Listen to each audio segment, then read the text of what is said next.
বর্ষা এখনো আসেনি, প্রাক বর্ষাতেই বেহাল অবস্থা রাস্তার এবং ঝুঁকে যাতায়াত প্রত্যেক দিনের স্থানীয়দের জীবনের একটা অঙ্গ হয়ে গিয়েছে। সেটা বাঁকুড়া হোক বা মেদিনীপুর, অশান্তি যেন একটা নিত্য সঙ্গী। দেখুন,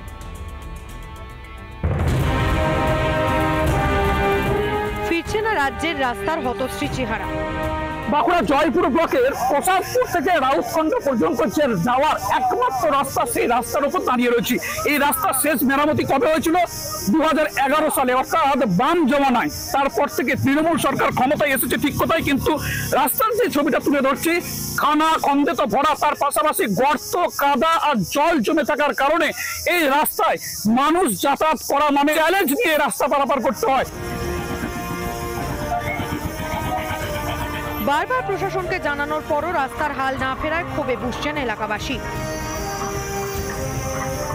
সে ফসল তোলার অসুবিধা হচ্ছে, যে কোনো কাজ করতে যাওয়ার জন্য আমাদের যে একটা সাইকেল নিয়ে পেরিয়ে যাব তার জন্য বিরাট অসুবিধা হচ্ছে। কোনো রকম মোটরসাইকেল কোনো রকম আনতে পারছি না। মৌখিকভাবে অনেকবার জানানো হয়েছে প্রশাসনকে, স্থানীয় নেতাদেরকে, তারা কোনো অ্যাকশন নিচ্ছে না। শুধু বাঁকুড়া নয়, একই ছবি মেদিনীপুর শহরে।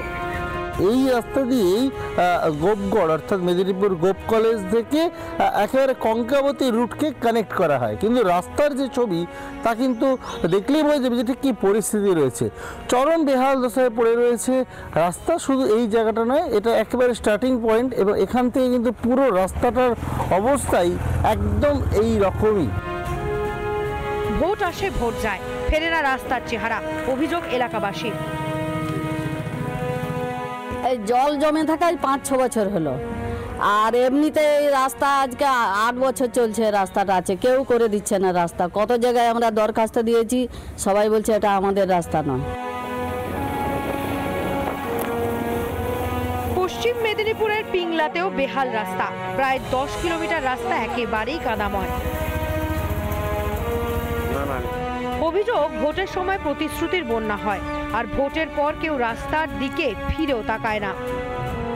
ভোটের সময় যখন দেব এসেছিলেন আমাদের এখানে, আমরা জানাইলাম যে আপনি সাংসদ, এই রাস্তাটা হাঁটতে পারছেন তো? না বলে সত্যিই খুব খারাপ অবস্থা আছে। চা ফা খেয়ে বলে গেলেন যে এরপরের প্রথম প্রায়োরিটি থাকবে আমার এই জেলার মধ্যে এই রাস্তাটা প্রথম আমি করব।